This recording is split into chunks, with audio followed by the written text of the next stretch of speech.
Le président tchadien, qui a accueilli le sommet du G5 Sahel dans la capitale N'Djamena, a annoncé l'envoi d'un renfort de 1200 soldats tchadiens dans la zone des 3 frontières, à savoir le Mali, le Niger et le Burkina Faso.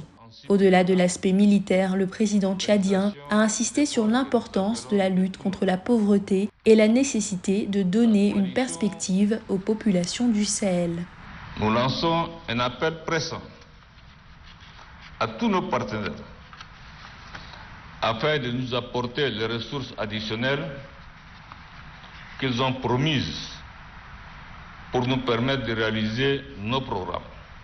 Quant au président Emmanuel Macron, il s'est joint aux dirigeants du Sahel via visioconférence. La France, avec une présence de 5100 soldats dans cette région gangrénée par les djihadistes, a affirmé ne pas vouloir se retirer dans l'immédiat, mais elle souhaite tout de même ouvrir la voie à une baisse progressive de sa présence militaire. La mobilisation internationale en faveur du Sahel n'a au fond jamais été aussi puissante.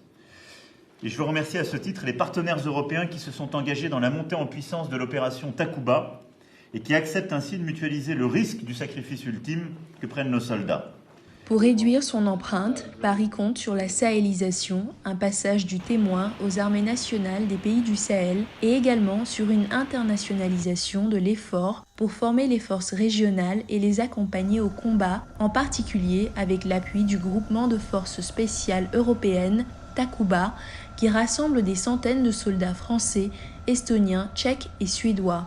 Pour aller dans ce sens, le ministre des Affaires étrangères allemand a rappelé l'importance de s'unir pour aider les pays du Sahel à renforcer la présence de l'État sur l'ensemble du territoire. Nous devons renforcer les structures de l'État afin qu'ils puissent, dans un premier temps, assurer par eux-mêmes la sécurité de leur peuple, ce qui signifie renforcer les forces de l'ordre et surtout le système judiciaire.